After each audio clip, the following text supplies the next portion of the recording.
If you haven't heard about Anchor, it's the easiest way to make a podcast. Let me explain how I found out about this. It's free. It's on your app store. There's a creation tool that allows you to record and edit your podcast right now from your phone or computer. Anchor will distribute your podcast for you so it can be heard on Spotify, Apple Podcasts, and many more. You can make money from your podcast with no minimum listenership. It's everything you need to make a podcast in one place.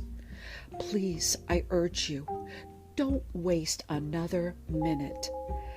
I wasted 3 years. I attended all kinds of events to learn all the steps. I was so confused, and it was right here. Download the free Anchor app or go to anchor.fm to get started. Do it now.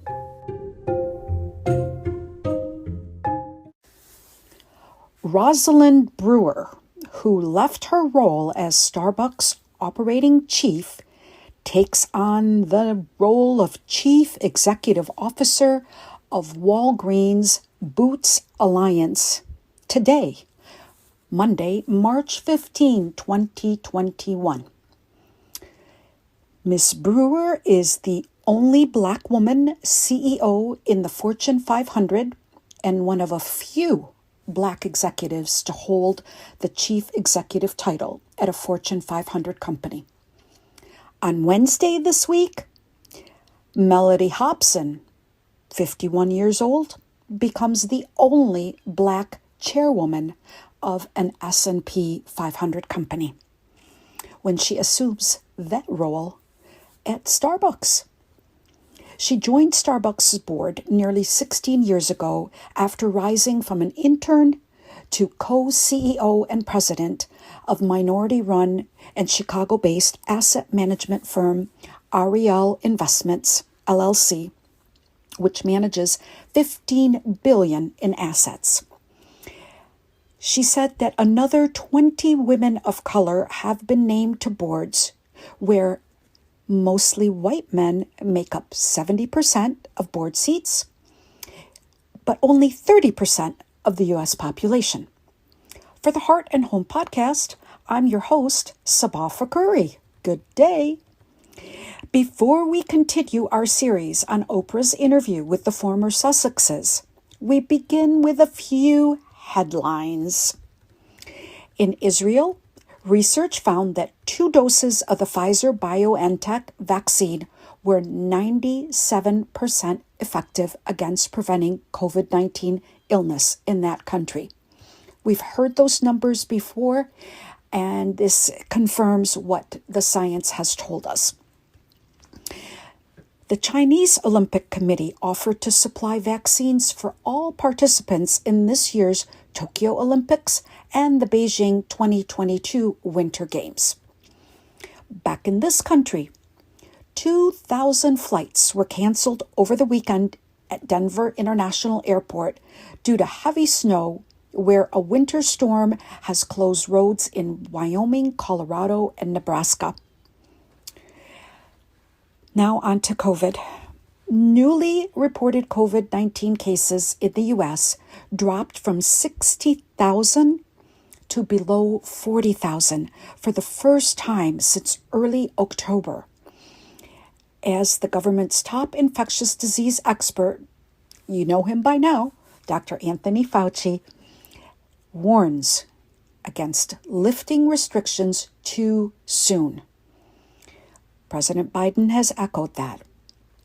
Here in Detroit, where the population is 79% Black and only 13% of residents have been inoculated with their first shot, the city turned to Black churches into vaccination sites to get more shots into arms of African American residents, Michigan Radio reports.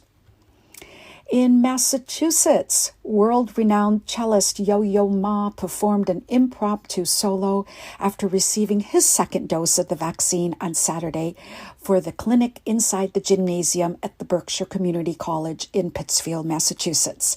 Here's a little clip from that appeared on NPR.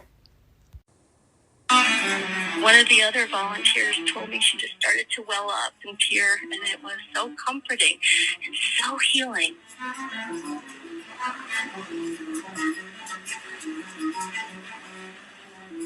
And as he ended his last note and stood up and he kind of put his hand to his chest and made a little gentle gesture forward, there was just this loud, wonderful clapping from his very appreciative audience.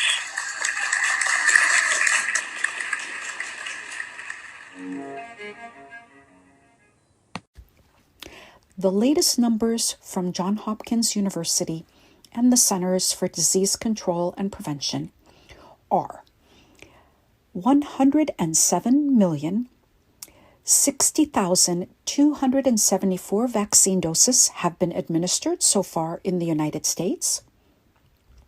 There were 38,222 new U.S. coronavirus cases and 576 deaths recorded yesterday, with a total of 534,889 U.S. deaths. I'm not sure if those numbers include the underreporting of the pandemic deaths that were discovered in some states. There are now 29,438,56 total confirmed cases in the U.S., with 119,925,270,000 confirmed and 2,654,847 deaths worldwide. We honor all of those people. In a blog post by CEO Mark Zuckerberg today, new informational labels will be added to Facebook posts about the vaccines in an effort to counter misinformation on the social media site. Both Facebook and Instagram have been criticized for allowing anti-vaccination propaganda to spread while being slow to block the misinformation. The social network is also adding a tool to connect users to information about where and when they can get vaccinated. Now that would be helpful. Meanwhile, an NPR PBS NewsHour Marist survey conducted March 3 through 8 found, get this, 49% of Republican men and 6% of Democratic men said they don't plan to be vaccinated when they're eligible. Whoa.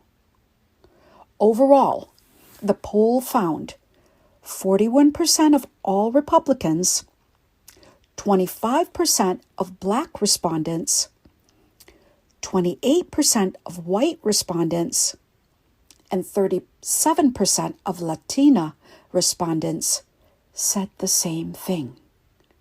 No. Also, 25% of the House members who have access to the vaccine have refused it.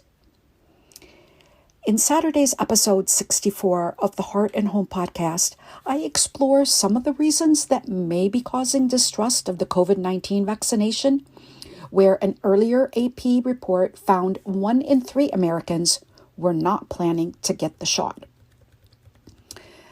This is very outstanding. I just can't believe those numbers.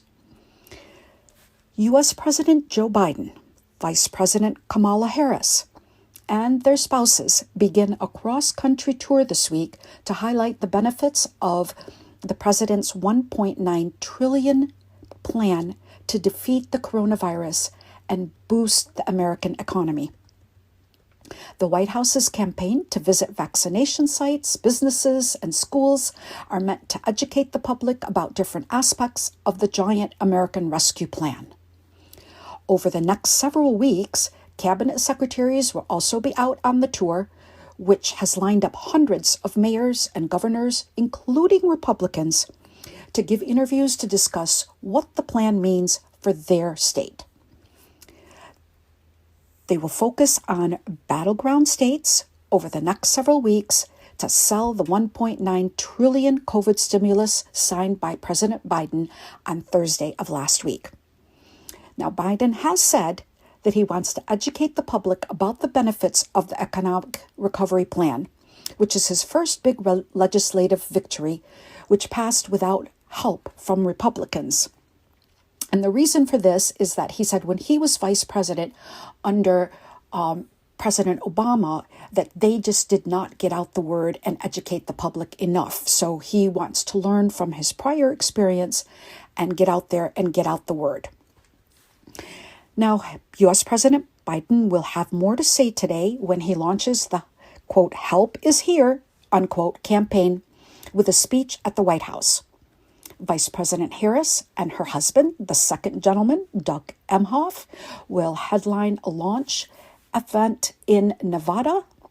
Also today, Transportation Secretary Pete Buttigieg will tour a UPS distribution center in Landover, Maryland, which also delivers vaccine to the Washington, D.C. area. The First Lady, Dr. Jill Biden, travels to New Jersey, where she'll be joined by New Jersey Governor Phil Murphy on a tour today of Samuel Smith Elementary School in Burlington, where she's expected to talk about how the plan will help families and communities and highlight steps the school took to reopen.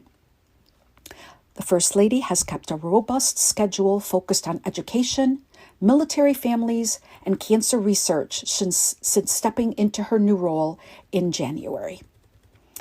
Tomorrow, on Tuesday, they will be help for small business, where the president will fly to Pennsylvania and the vice president and second gentleman will visit Colorado.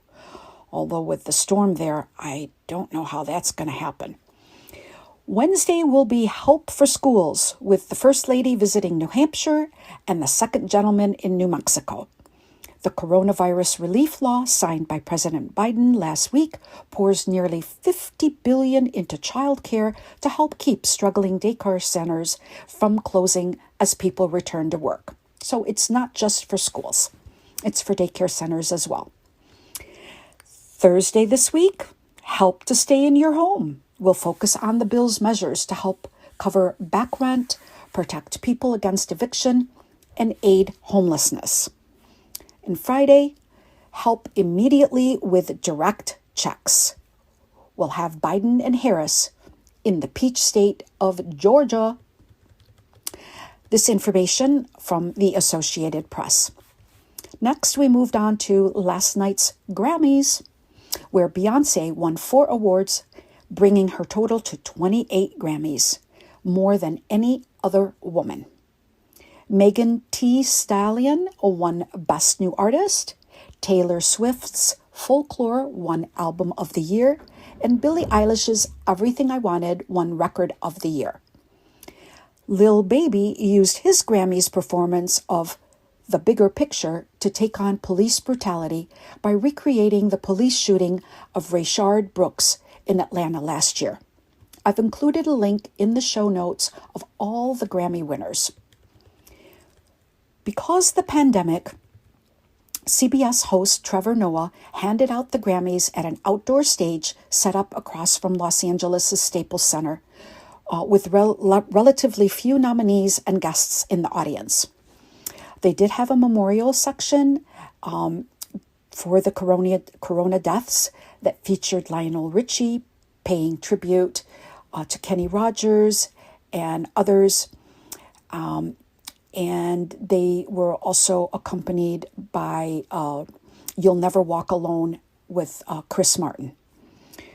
Other notable Grammy winners were Kanye West, whose Jesus is King won Best Contemporary Christian Album, Canadian pop star Justin Bieber, who shared in Dan and Shay's Country Award for the collaboration 10,000 Hours, and MSNBC's Rachel Maddow, who won Best Spoken Word Album for Blowout corrupted democracy, rogue state Russia, and the richest, most destructive industry on earth.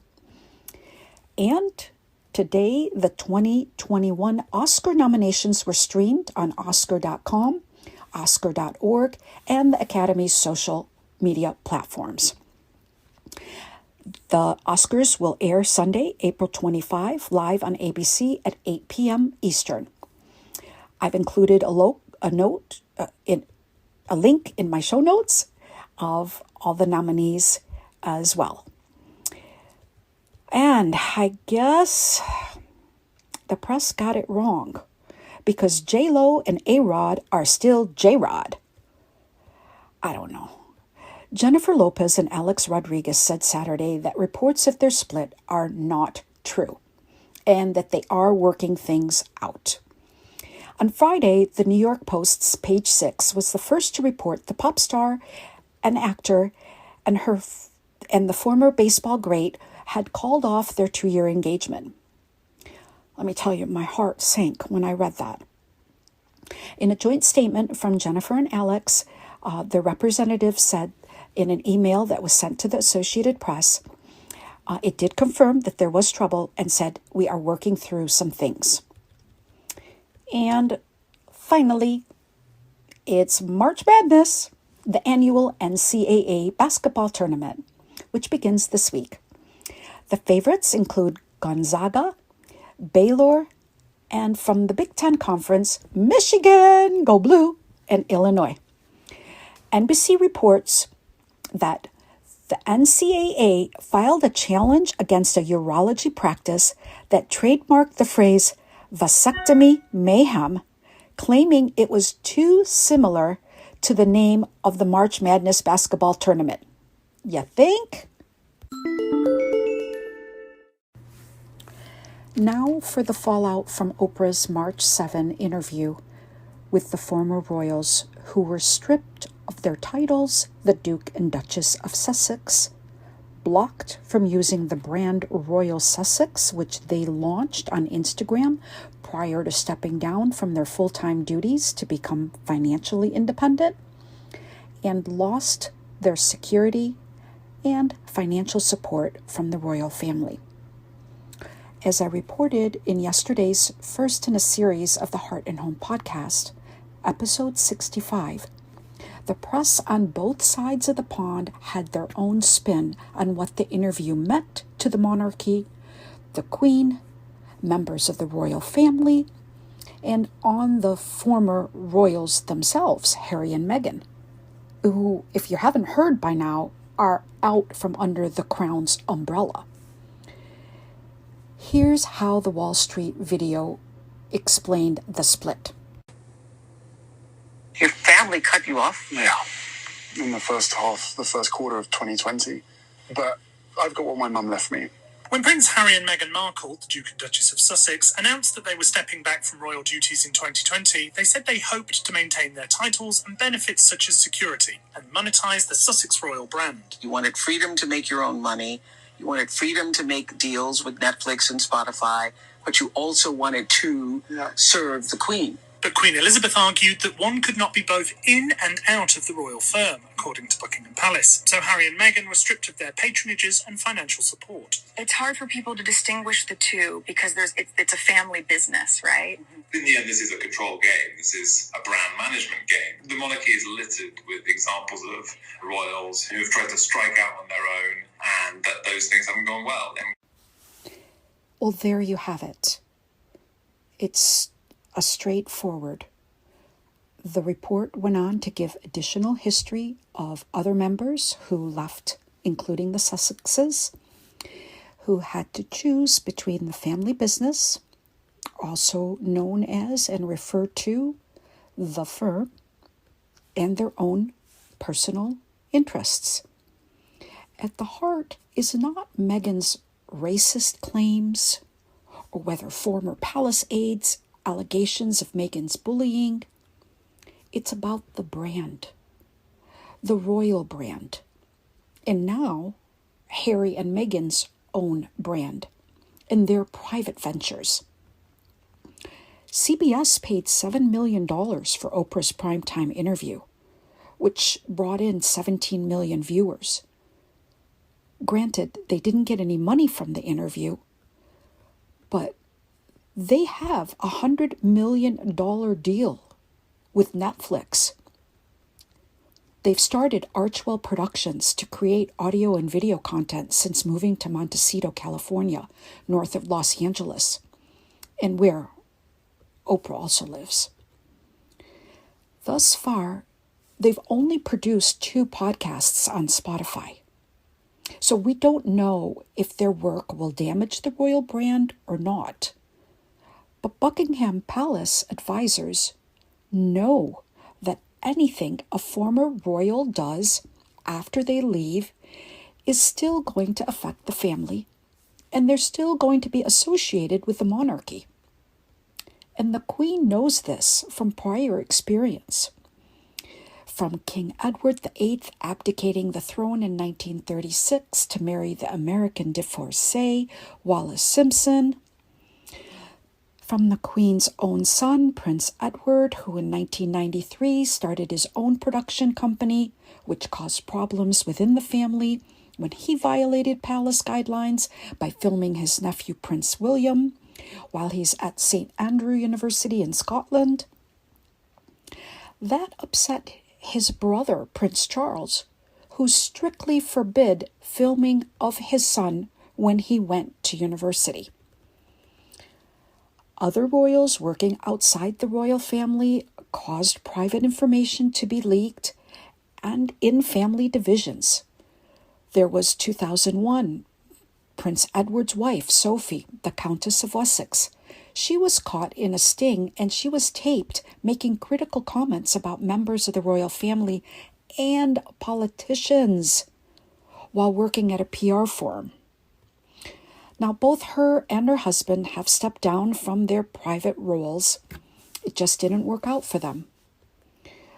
Another incident happened in 2014, not long ago, when Princess Beatrice, the daughter of the Queen's other son, was working at Sony Pictures in Los Angeles, California, when that movie company was hacked and Princess Beatrice's personal information was leaked, causing her to step down from her coordinating producer position. Overshadowing the royals' work is seen as a liability by the royal family. And it is the brand's aim to keep the vision that they are above politics and money. But you know, Prince Harry's troubles began back in 2016. 2 years before Mary and Meghan, when he ruffled feathers by issuing a statement to the tabloids about their mistreatment and unfair coverage of his girlfriend. Well, his father was on tour in the Mideast, and that tanked that. Now, before COVID hit, the royals made appearances almost daily, from traveling abroad to openings and remembrances. When Meghan entered the royal family, she had to give up a lot. She gave up her independence, although she was still hoping to advocate for women's rights. She closed down her blog, The Tig. She gave up her career and moved to London from Toronto, Canada.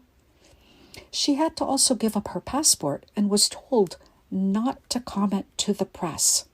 Those were the rules. And she thought, yeah, sure, she could do it. She would do anything. But guess what? She couldn't live with it after she was smeared in the tabloids and brought to a mental breakdown. So she told Oprah. Now, she gave up a lot, as had Prince Harry's mother, Princess Diana, who did not always have a good relationship with the paparazzi. We all know how that ended, and no one knows that more than a 15-year-old boy who lost his mother while being chased by the press in a Paris tunnel in July of 1997. Both Meghan and Harry mentioned their mental health was affected. It is understandable. Even strong women hurt inside. Regardless of Harry putting on a smile for the cameras and getting on with it, the loss of his mother was an event that he spent the last 20 years dealing with. No matter how much time goes by, your life is never the same. You don't have to be a doctor to know that. Now, in my next episode, I am going to cover and analyze the coverage of both the British and the American media. But in today's episode, I want to talk about the fallout of two newsmen on the other side of the pond. Now, yesterday I played a clip of Piers Morgan walking off the ITV set of his morning show, Good Morning Britain. He got in a heated argument while on the set because he said he didn't believe Meghan was suicidal and adamantly thought that Oprah's interview was rubbish for trashing the Queen. Now, Piers has a history with Meghan. He supposedly dated her, or they were friends before she dropped him once she met Prince Harry. Now, you could say he felt jilted. And some of you may remember him because he used to work with CNN in the United States before returning to the United Kingdom. Now, his journalism style was confrontational. He stirred up drama, just as Wendy Williams' show does here in the States. It's a different style of journalism, not held in high regard by all in the business. He was the first to step down, and since then, his friends in the United States have come to his aid, just as Meghan's friends have come out in support of her after Oprah's interview. But back at CBS, Sharon Osbourne's support for her longtime friend Piers in a Twitter post led to her tense on-air exchange on her show The Talk with co-anchor Cheryl Underwood, has now launched an internal review at that network. Here's the March 10 exchange from CBS's The Talk as covered by CNN Business. If anyone should be crying, it should be me.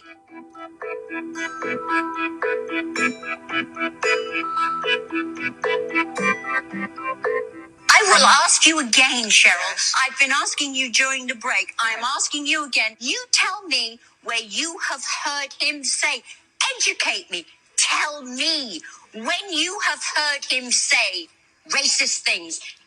Educate me. Tell me.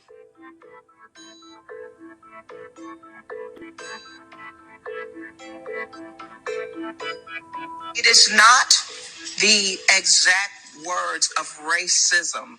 It's the implication and the reaction to it. To not want to address that because she is a black woman and to try to dismiss it or to make it seem less than what it is. That's what makes it racist. But right now, I'm talking to a woman who I believe is my friend.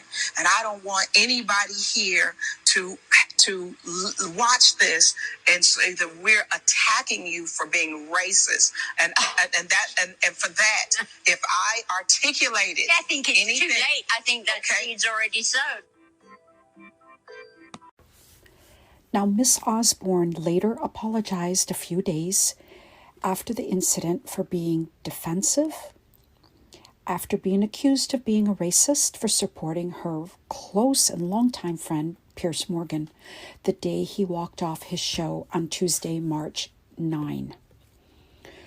While all that was going on in the States, a second senior UK media figure stepped down for the same reason as Piers. A heated debate over the royal couple's allegations of racism and media bias. Ian Murray said on Wednesday that he was stepping down as executive director of the Society of Editors, a major British press organization, after issuing a statement that many felt downplayed the problem of racism in the British media. Now, keep in mind that Black Lives Matters has taken a foothold in the United Kingdom since last year. So there's a lot of issues that are at play in Britain that are also going on in this country. So it's not just in America. Many other people have been protesting around the world. And this is something that has continued to plague foreign governments. So, another one goes down. The umbrella group for almost 400 newspapers and other news outlets released a strongly worded statement about the interview, saying the UK media is not bigoted and will not be swayed from its vital role holding the rich and powerful to account following the attack on the press by the Duke and Duchess of Sussex. I don't know why they continue to call them that when it's not their title. More than 160 reporters and editors disagreed with that statement and signed a letter saying the Society of Editors was, quote, in denial about the racism.